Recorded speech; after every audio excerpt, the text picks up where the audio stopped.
Bob Butera over at LPS down the road. Looking forward to hearing what he has to tell us.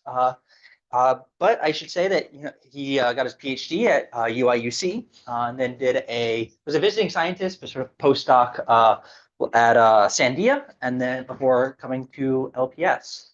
We're all really excited to hear from him. Take it away. Thank you.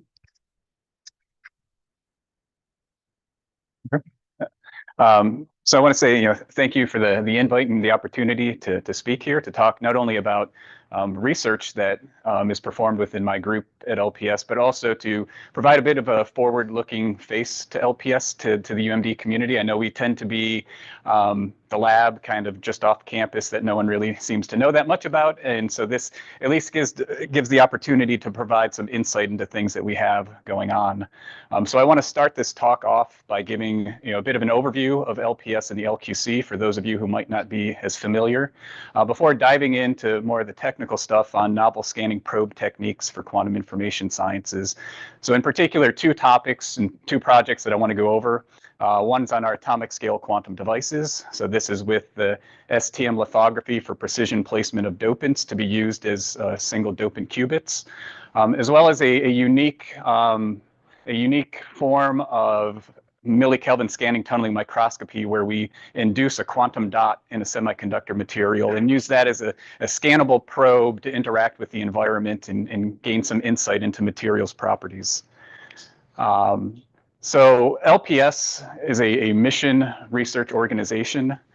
So we conduct hands-on research of interest to the government. We provide subject matter expertise to government partners, and we identify and forecast new fields of research that may impact things many years down the road.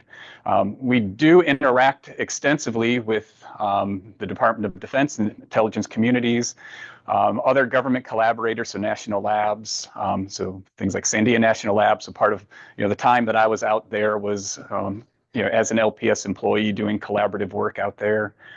We partner with industry, but here, wrong button. There we go. Kind of interest out to here is our academic collaborations and our sponsored external research. So many of you might know LPS as sort of a quasi-funding agency. So we operate with the Army Research Office as well as the Air Force Office of Scientific Research. We fund many projects and programs that are here at the university. I think there's a number of PIs here that receive funding through that.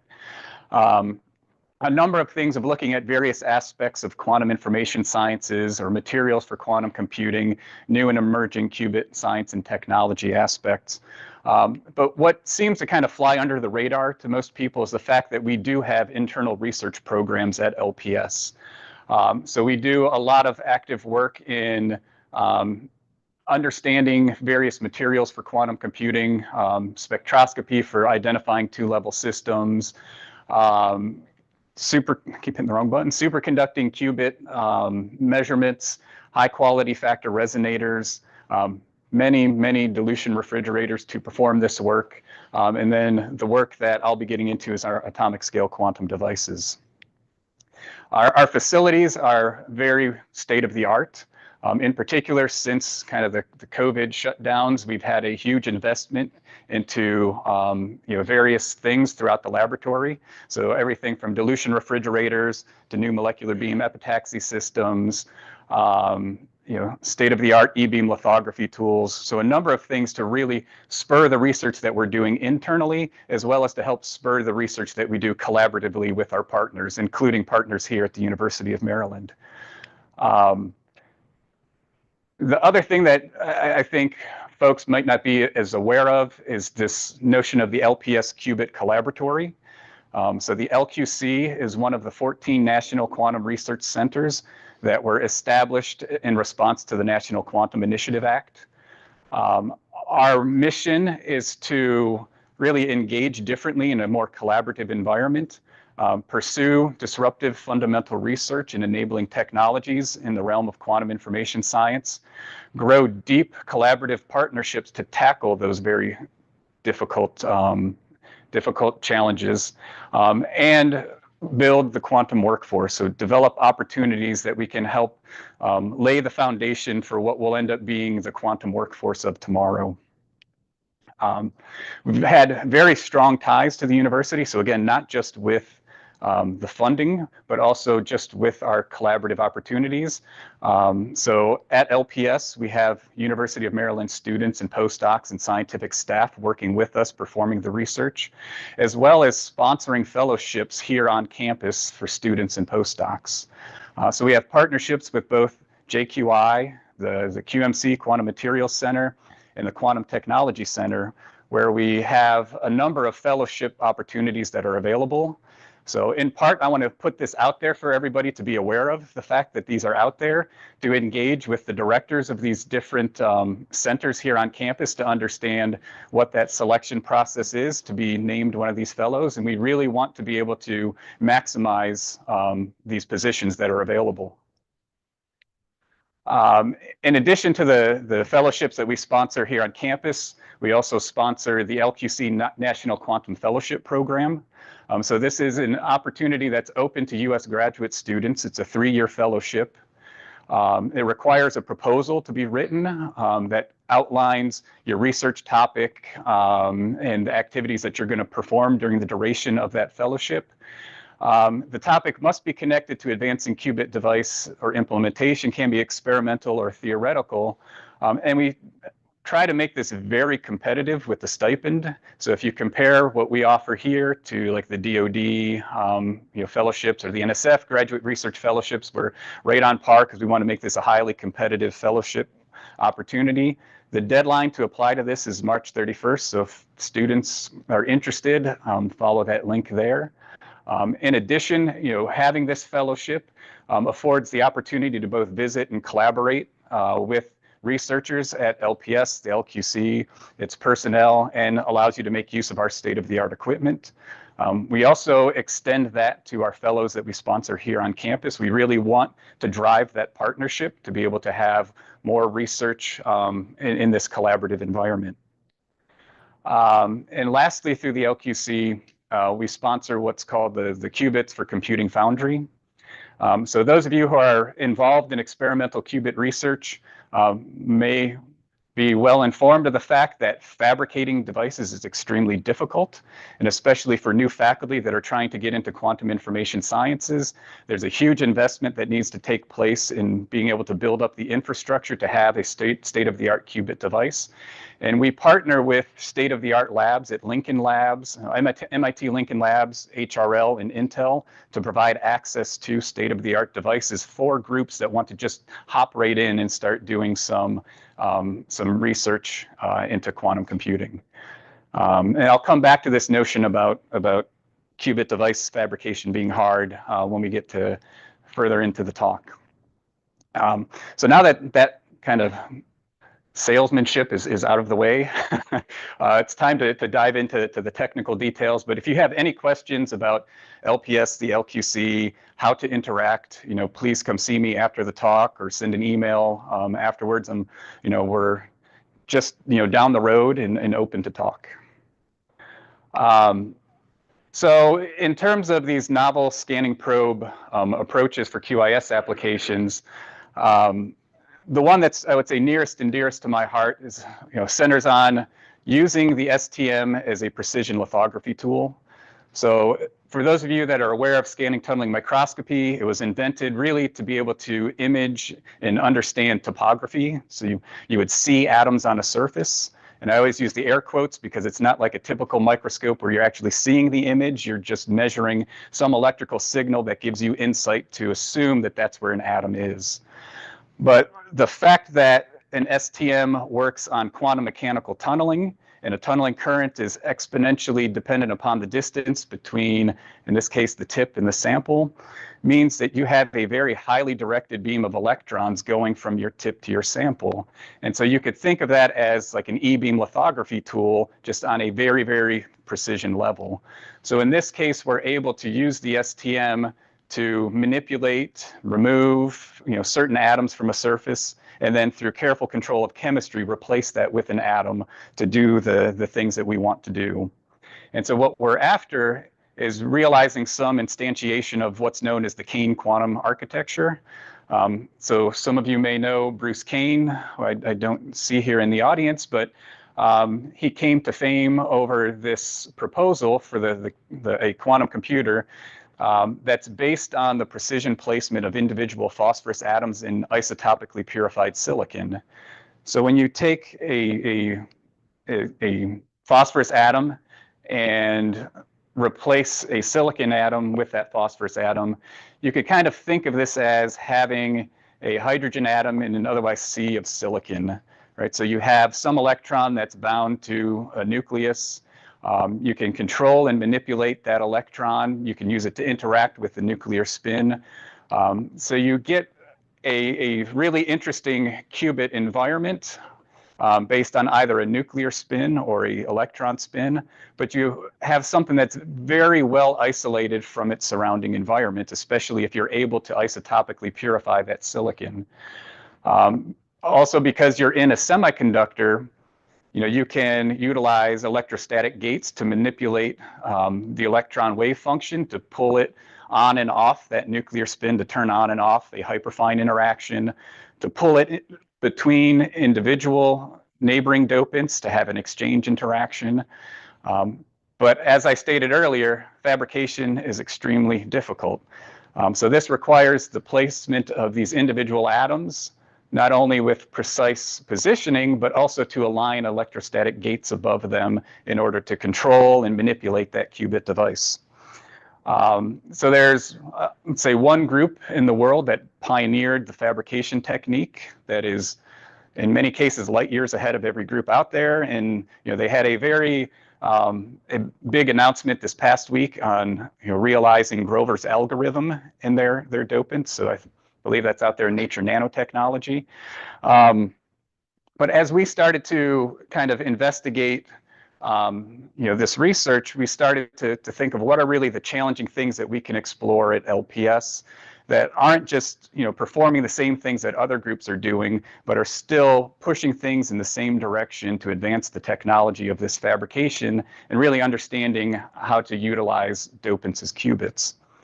And so what we did is just the first order easiest thing to do is replace the dopant phosphorus for boron.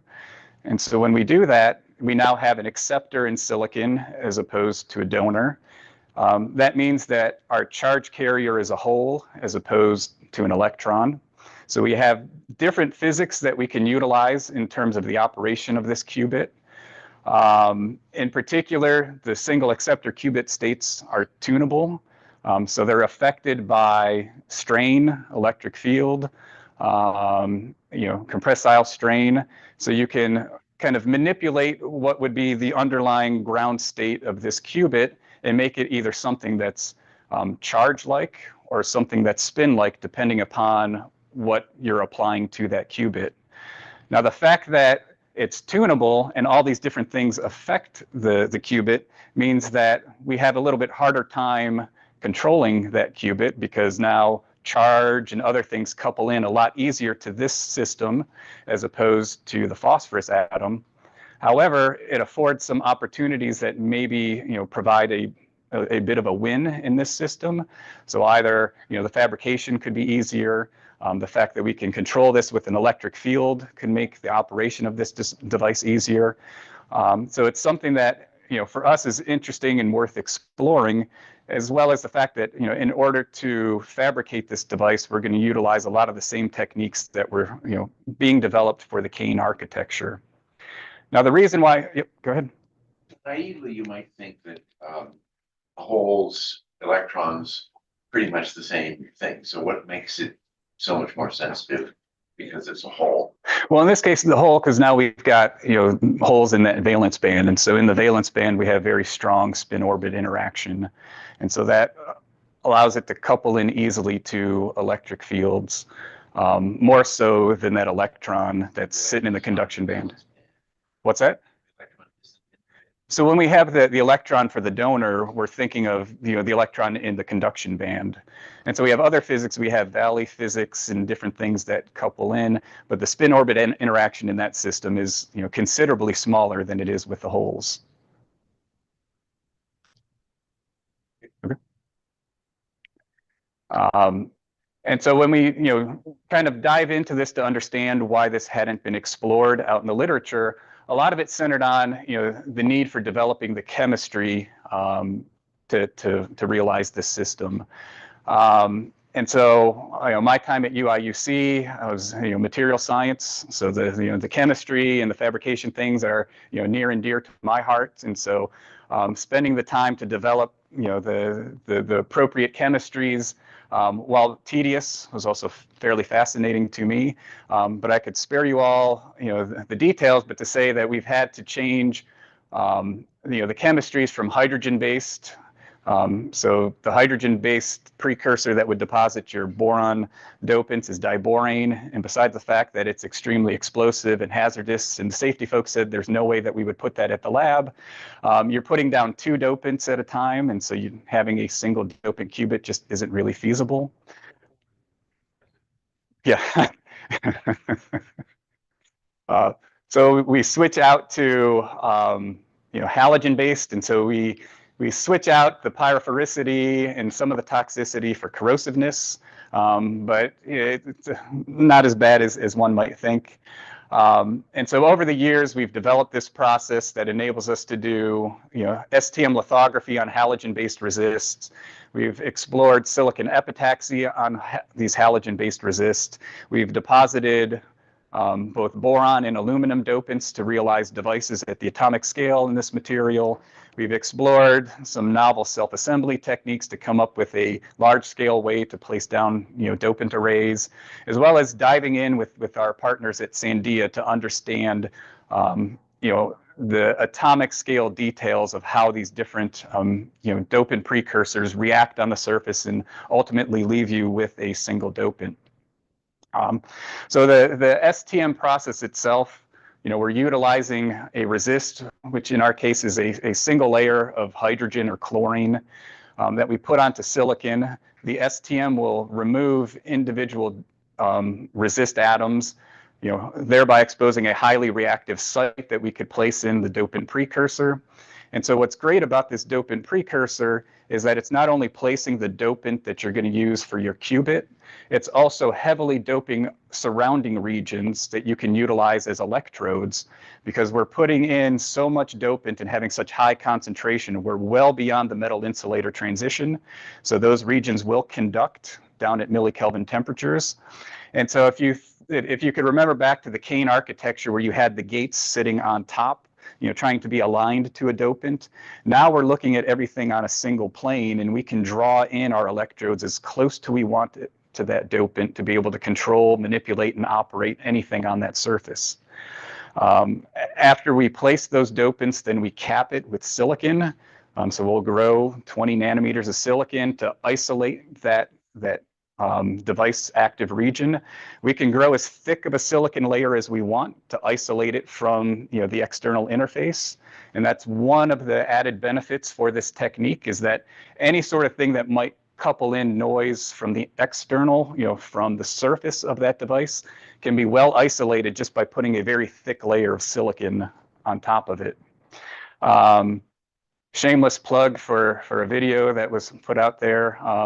That kind of goes over the technique, as well as a review article if anybody's interested in kind of the nitty gritty of this process for making these devices. So before we can get all the way to the point of realizing these qubit devices, we start out with kind of more macroscopic, in my view, type of devices. And so what we've focused on is what amounts to be a single hole transistor. So this is a device, fabricated with STM. So we have a source and a drain, and then an island in between those. That island is isolated from our electrodes by roughly, 8 to 10 nanometers. And so when we have these regions, fully, activated with dopants, really, it is like a field effect transistor. We have a gate that we can place nearby that will manipulate the individual quantum states associated with the dopants in this island. So because we're a fairly small 10-ish by 10-ish nanometer region covered with dopants. We have quantized states within here. So when we place our gate voltages here, we can raise and lower the chemical potential of those states with respect to the Fermi levels of the electrodes. When that happens, we'll get conduction through these states as they pass by our bias window. And then once the state is no longer within that window, that conduction decreases. And so you see these Coulomb, nice Coulomb oscillations here where we go from, relatively no conductance up to high conductance as one of these states pass within that bias window, and then it'll turn off.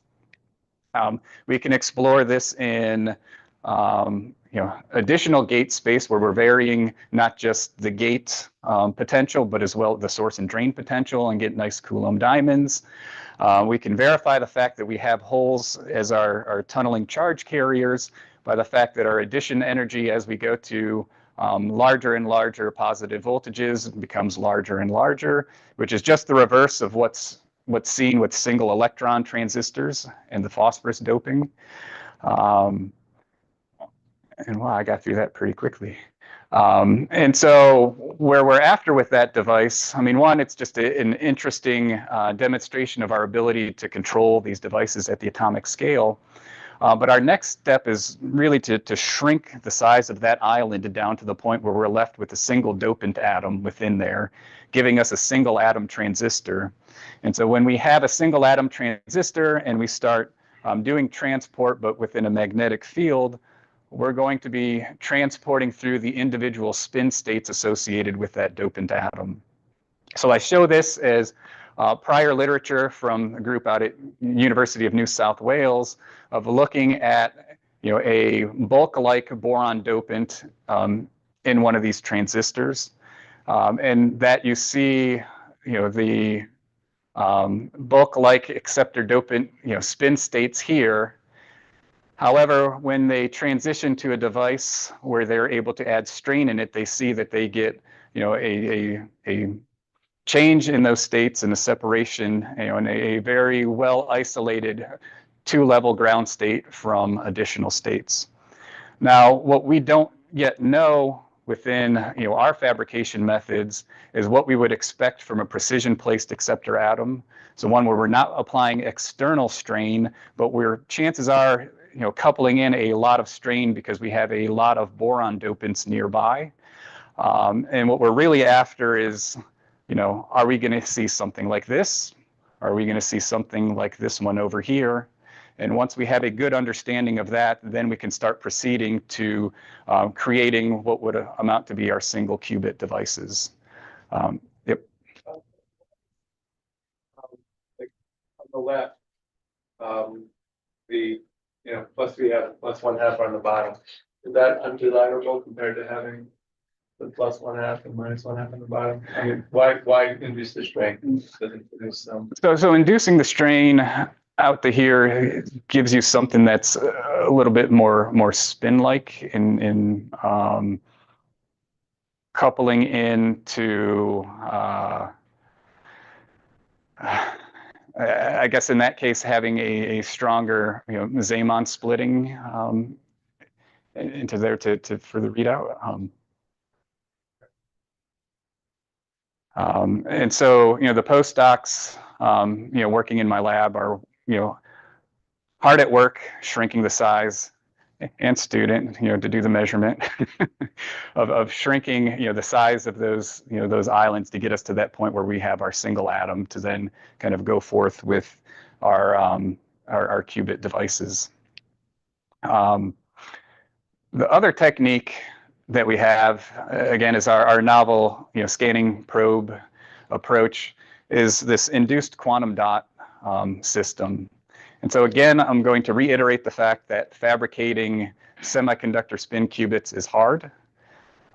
So this paper just shows kind of the evolution of devices, introducing a lot of complexity involved with having multi-layer gates, adding in micromagnets and other aspects there. And what that amounts to is that there's only a few groups really in the world that are making some of these state-of-the-art devices. So one way to kind of counteract that is through that qubits for computing foundry that we have, but still that doesn't help, when you have devices that are fabricated and maybe the underlying materials have an issue, right? So you could have the fabrication nailed down completely, but maybe just right where you placed that device, there's a defect or something there that causes that device to not, behave in the most ideal manner. And so there was a proposal from Charlie Tahan, and this was Yun-Pil Shim, who was working with him at the time, to implement what they referred to as an induced quantum dot qubit for materials characterization.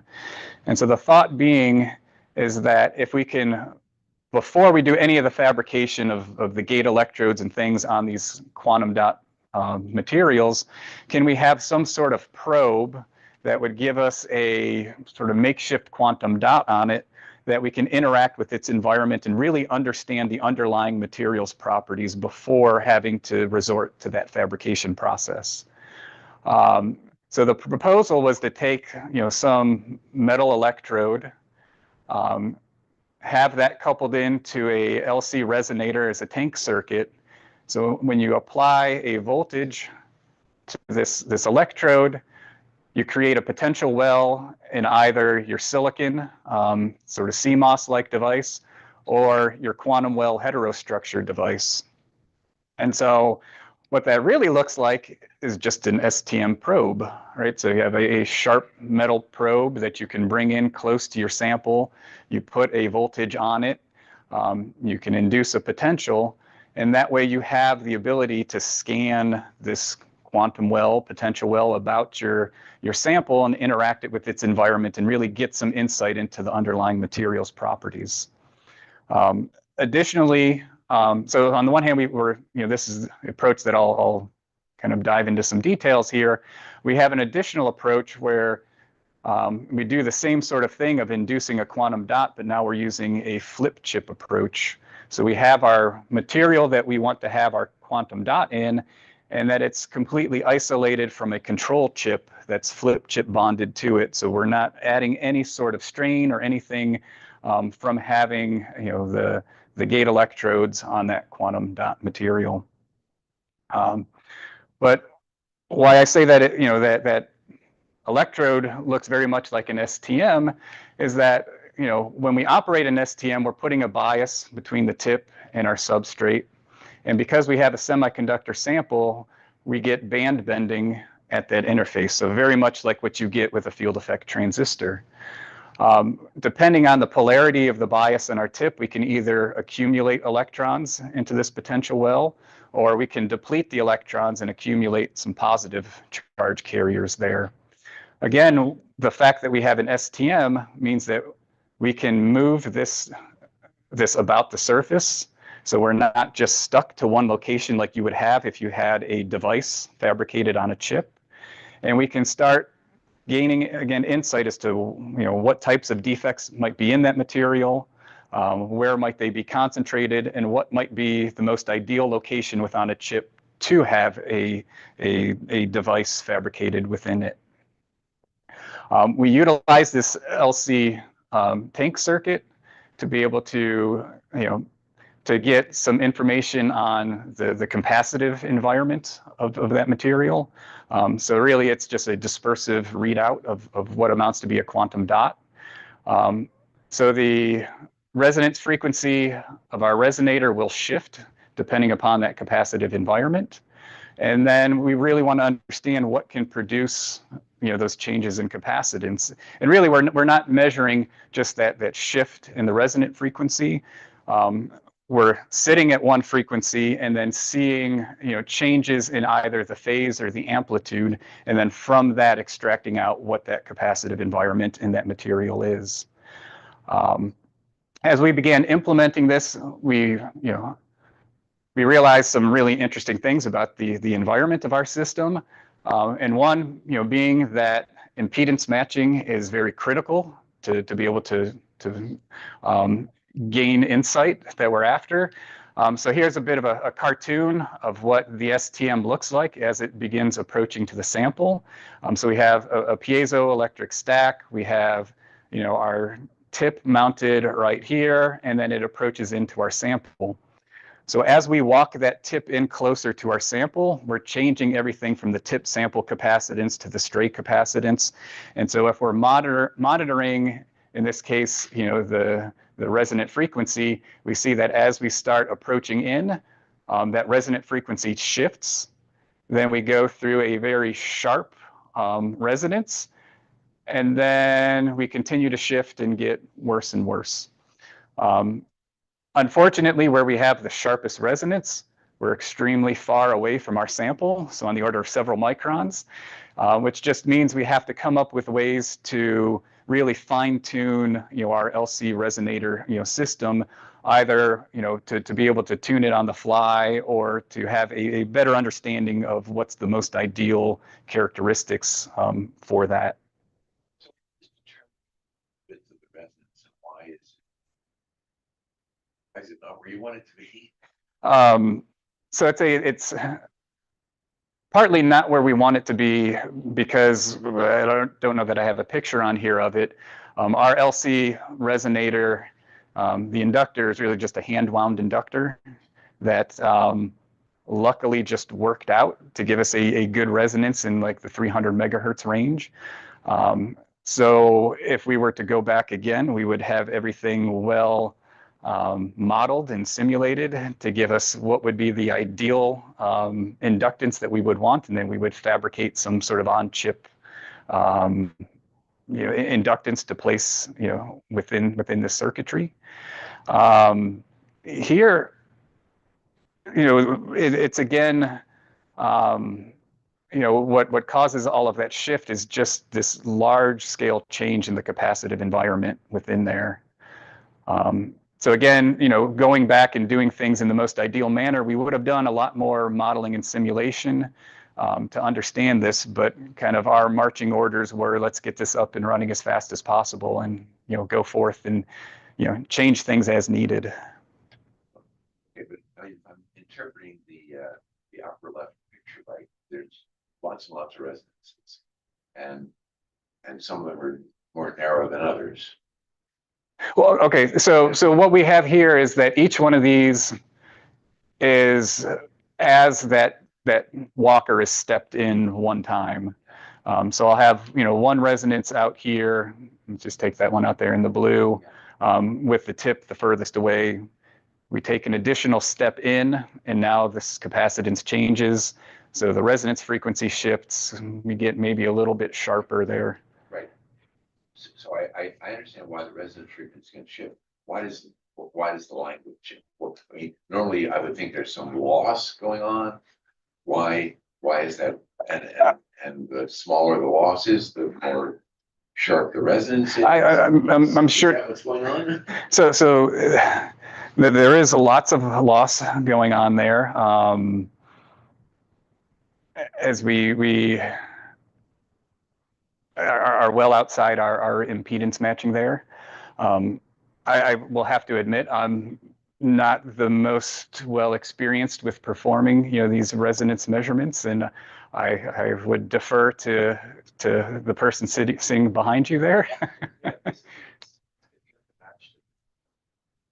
So just you're on resonance of this particular capacitance, you're just off match resonance. So you'll see in 2 slides how that actually affects. So if you model this like a simple, look at the slides. If you model it as a simple LCR resonance, basically,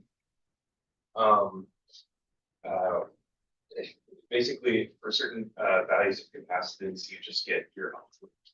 So it's just a matching problem. Okay, maybe we'll see it. So when you say coarse approach, you're not tunneling any. The STM is not, the usual part of the STM is not operational yet. Right, we're not in tunneling at that You're point. not tunneling. Right, so we're not tunneling until, oops, wrong button, till somewhere out around here-ish. And so I'll get into that in a bit and kind of different modes of operation that we operate this within. And so, yeah, so if we kind of just model this as, with simple capacitance models, we see that when we're far out, we're very much like a parallel plate capacitance. And as we get closer and closer into that sample, it's the capacitance between that tip and sample that starts to dominate there and alter our signal. So, what do the experiments actually look like here? So the way that we're operating here is kind of like what you would do with standard spectroscopy with STM. So with STM spectroscopy, you're moving your tip from point to point, and you're ramping a voltage and collecting the current voltage signal. So we do that as well as collecting that RF reflectometry signal. So at each point, we ramp the voltage. We are collecting current. We're collecting the reflected signal. And what you end up seeing are really kind of two effects. So one effect that's associated with just kind of Coulomb charging of nearby areas. So as we start ramping that voltage, we're changing the shape of our quantum dot. We're expanding its interaction volume with things that are within that material. And we start to see very kind of faint signals that you could see are somewhat hyperbolic from its environment. But the ones that we're kind of more interested in are these very strong signals that we see, that what we at least have our understanding now is some exchange of charge carriers between some defect, whether it's a dopant, and then the states within our quantum dot. So again, as we change that voltage as we're performing our spectroscopy, we're doing a number of things at the same time. One, we're changing the shape of that quantum dot, and we're introducing additional states within that quantum dot. And so every time we add a state, that's a new state that can interact with something that's in that region once they're on resonance.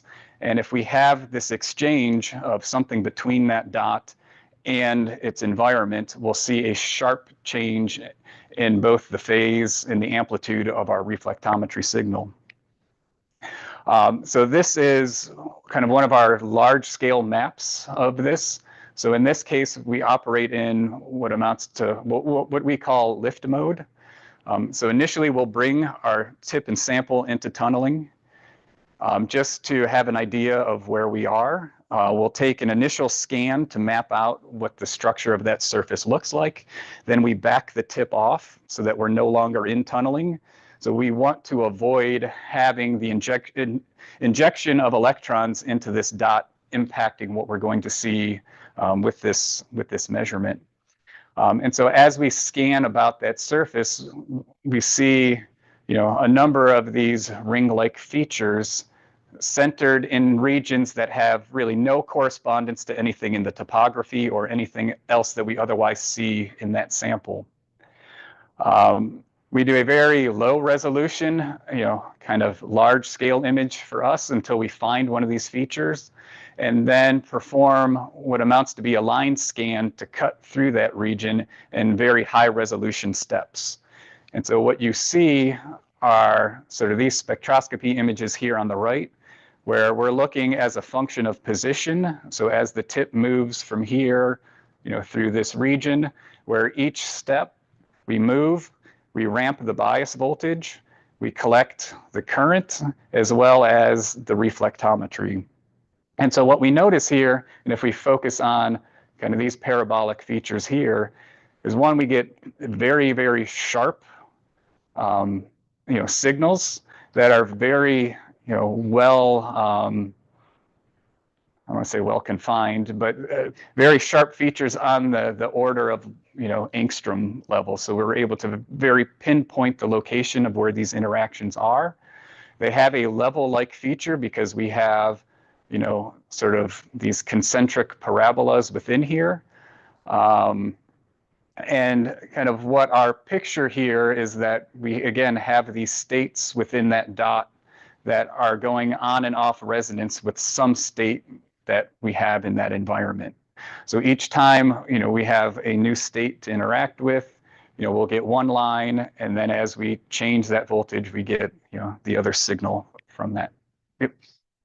So these are DC DIGVs, DC conductances, or are they the reflectance?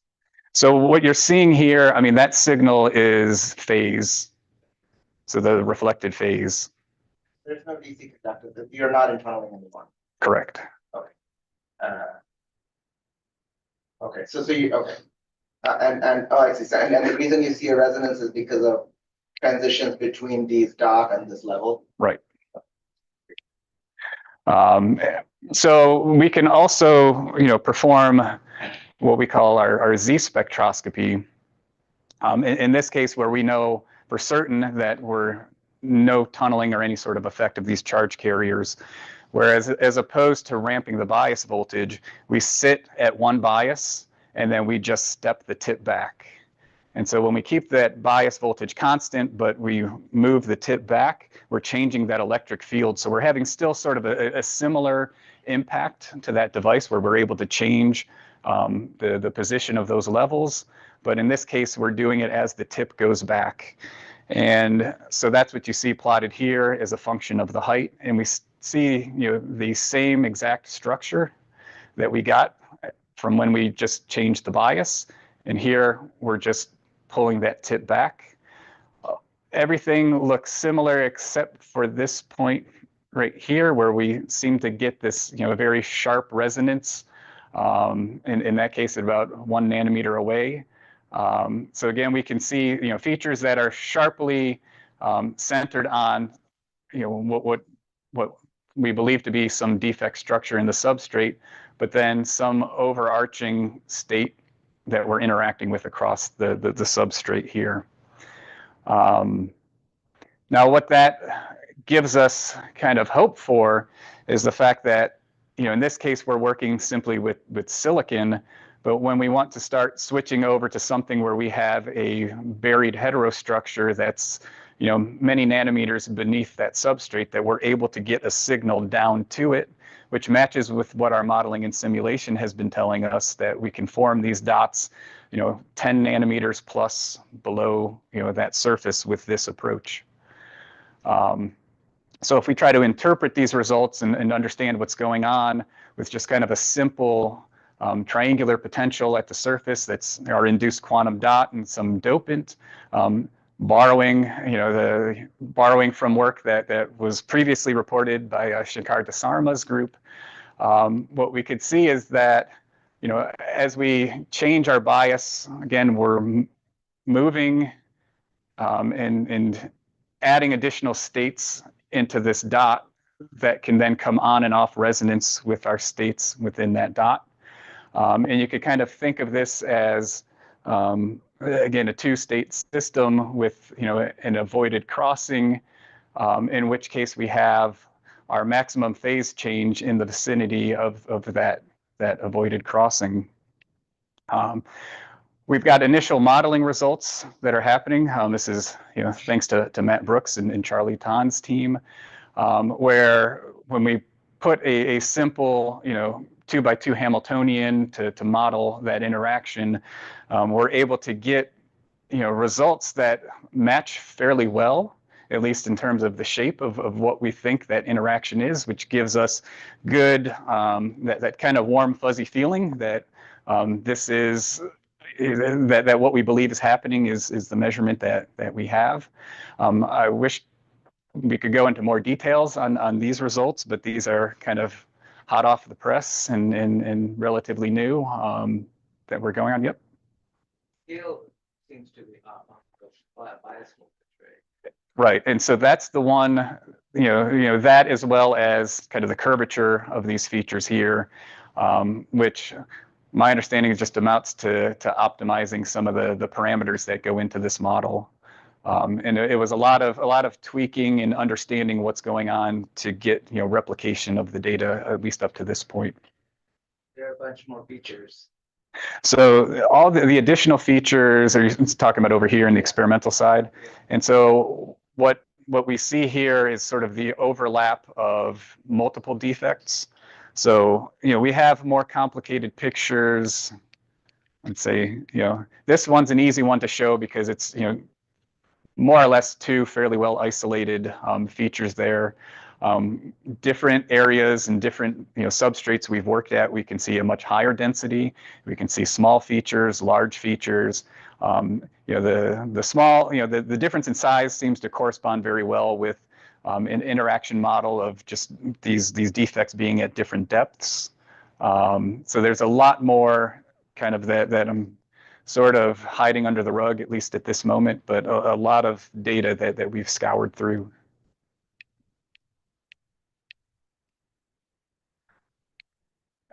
And so that, brings me to my conclusion, which really is that, at LPS, we've been developing these novel scan probe techniques for various aspects of QIS research.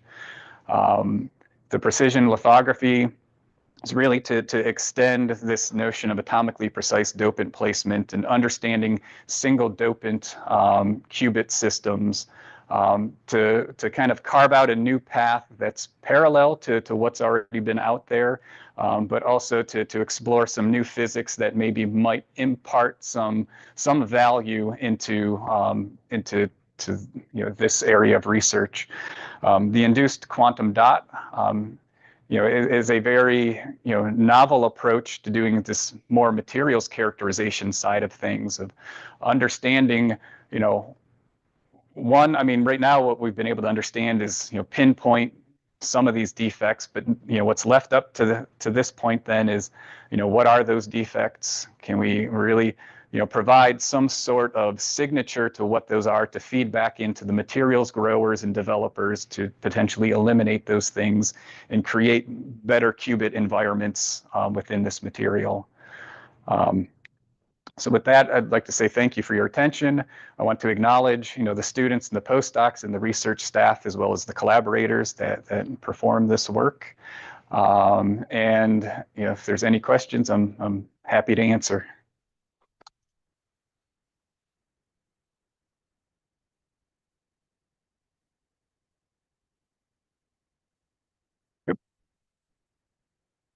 Silicon, right?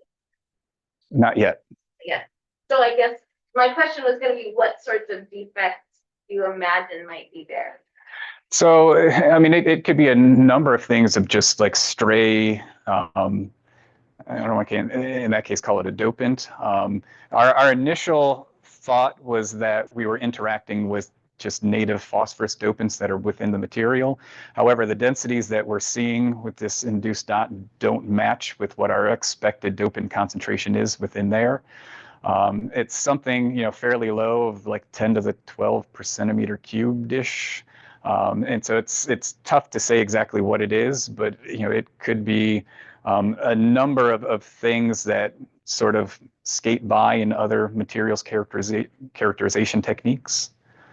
But yeah, we would really like to be able to figure out a good way to identify what the specific defect is.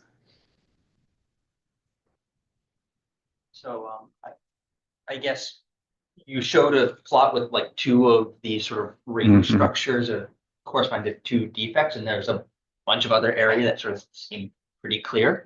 This is just my ignorance. I don't know how big the devices you want to make are. Is it enough, or can you make good progress by doing these scans and just avoiding the dopants that occur naturally, or do you, in order to fit these devices in the future, do you have to go back and really, remove or lower the density of these defects?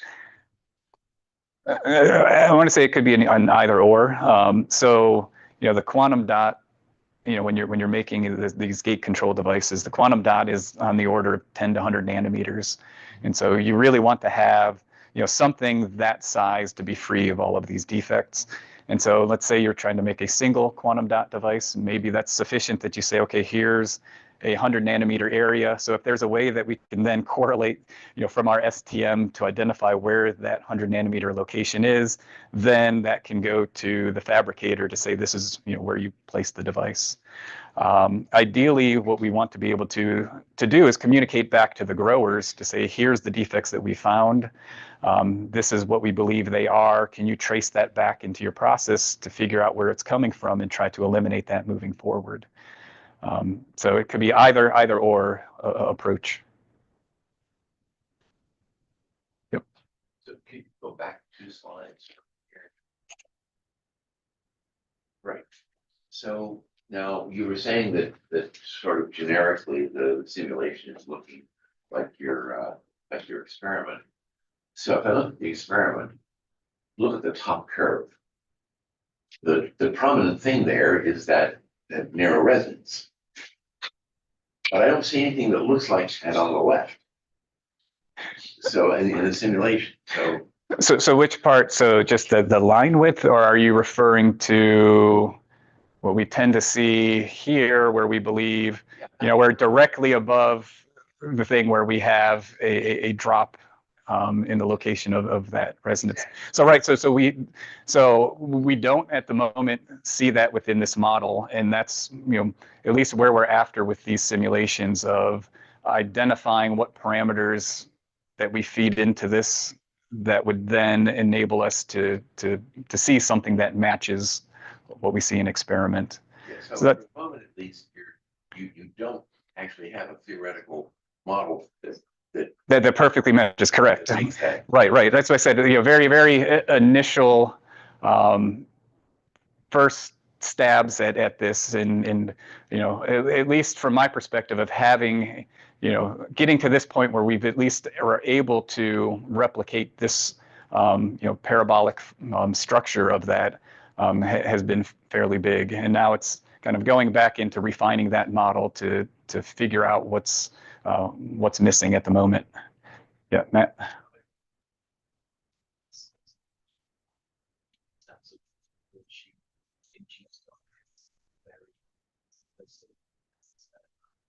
This exploratory, what we're now working on to make second generation simulations actually process of what we are seeing is using some more sophisticated software to sort of model the electrostatics and stuff. There's a lot of things we're not accounting for, like there's obviously asymmetry probably that's being induced from the sort of the shape of the tip, the long loop, like several other factors. So take those simulations with a massive grain of salt. They are just kind of a very toy model at the minute. We hope to sort of improve on the features and see the result. These artifacts get better. It's very, very simplistic, I'll say. Okay, I guess the thing that's sort of jumping out at me is that the kind of thing you're talking about, taking into account a better electrostatic model, might change the shape, the symmetry of that sort of quasi-parabolic thing. But the thing that's just jumping out at you is that resonance right in the middle. And it seems like there's something more. Yeah. Actually, You're talking about the signal that's right here. Yeah, right. Yeah. Right there. yeah, I mean, that's the big thing. Yeah, so what we've seen in this data happening. That might have been relegated. Go back. So, so in all this data that we've been showing, this is average data. So we kind of, park the tip at one point and take like 30 curves just to kind of enhance the signal to noise. But what we find is kind of at the apex of those kinds of parabolic features, you get this sort of switching effect. And so we followed up with really parking the tip at that exact position and sort of measuring just for a lot of single curves. And so you actually start seeing this telegraphing between two states. And so we think it happens right at the apex of these kind of features, because this is where your electric field is sort of maximum over this, sort of effect that you're signed over. So you're sort of driving, you're most sensitive to seeing these two deterministic states like flop. So actually, if you look at the spectroscopy, you see this switching everywhere. So also time. So here, basically, what you see on the bottom, on the data on the right, is basically the average of all the data at the top. And so if you sort of draw two yellow lines and take the average, when you plot it, you really do see some sort of telegraph states. So this is all over semiconductor devices. So these are quantum jumps. Yeah. So it's basically flopped into. So it's a much more complicated system than kind of the high level, description here. Looking at our future, can you envision combining your chemistry with phosphine and more complicated hydrogen lithography steps to make electron hole type single donors? And is there any interest in doing that as well? So yes, we've had some discussions with external collaborators on potentially utilizing single donors and single acceptors as potential sort of like latched readout between one another. So hopping, the charge back and forth to do some of the readout. There's things with other collaborators of really trying to understand. So if potentially our heavily doped boron regions of our electrodes are inducing strain, if we swap that out with phosphorus to do the electrodes, then that won't induce as much strain. So we'll have a different structure of that acceptor qubit. So there's a number of things of playing with that chemistry that we're set up to do. I think we might be one of the few places that are set up to do it, that we've been kicking around some of those ideas, but it's also like, trying to take the same approach that the Australians are taking, is really kind of hone in on one thing as your specialty and push that as far as you can before you start veering off path. One more question? So maybe going back to length scales a little bit. So one quick thing is, it's not clear to me that you're using the tunnelings very much, right? I mean, like the usual story of STM is like this atomically charged technique you're trying to get atomic energy. That stuff seems irrelevant for this. You're really looking at like nanometer, 5 to 10 nanometer length scales. And I guess the companion question to that is like so that means that, is it true that when your dot is buried under a couple of layers later on, and like in future devices, then this not a whole lot will change? Is that the expectation? So I would say that, the length scales are, on that atomic scale. So if you look at just the line width of what we have here, you're significantly smaller, well, at least smaller than 1 nanometer in line width there.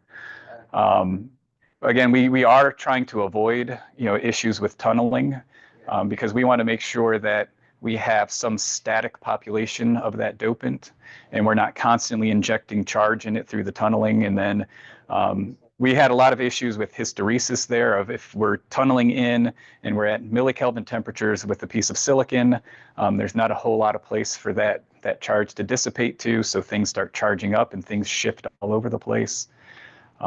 So usually our tunneling is to know that we've got the tip where we want it to be. Maybe we take a quick scan to see what the topography is like, and then we back it off so that we're no longer in tunneling, but still able to induce that dot. Then your capacitance is very random, right? Because my understanding of STM is usually it's not that fine. It's, on this scale, it's actually like pretty wide. It's just that there's something protruding out at the very end. And so the capacitance seems to then depend on. And so we see effects very much on that are related to the tip shape. So some of our best data is taken with a tip that looks on the large scale very blunt, but it has just one, protrusion kind of sticking out. And so we're trying to understand if, that kind of parallel capacitance between this large blunt region along with our sharp probe that we're probing around with has an impact, but also it also impacts the shape of that quantum dot. So it's not something, nice like what this cartoon is projecting here. It's going to be very rough. It's going to be asymmetric. It's going to be nowhere near the most ideal looking potential that you would expect. But the blunt can't affect one nanometer length scale. That's what. Pardon? What was that? The blunt part is much bigger than 1 nanometer, so it shouldn't affect the nanometer scale. Right. Okay, but then how do you see that going in this figure where the silicon quantum was buried, like under several tens of nanometers of stuff? How do we see what the potential gets? It's difficult because your quantum dot is presumably tens of nanometers in size now. Well, I mean, so that's what we're sort of replicating here with this Z spectroscopy, where we're backing the tip off, right? So we start from, in this case, a region where we are in tunneling, and then just keep pulling it back further and further. In this case, with some static voltage on it, and so we see that we maintain kind of that same sharp resonance, the line width as well as the shape of that quantum dot. And then we can do another one where we change that potential that we have, make it stronger in magnitude, and then that allows us to get further away and still be able to sense it. But everything that we've seen so far, maintains again here like the same size, as opposed if we're just close to tunneling range as opposed to far off of tunneling range. Well, let's continue these conversations over lunch, and right now, thank Bob again.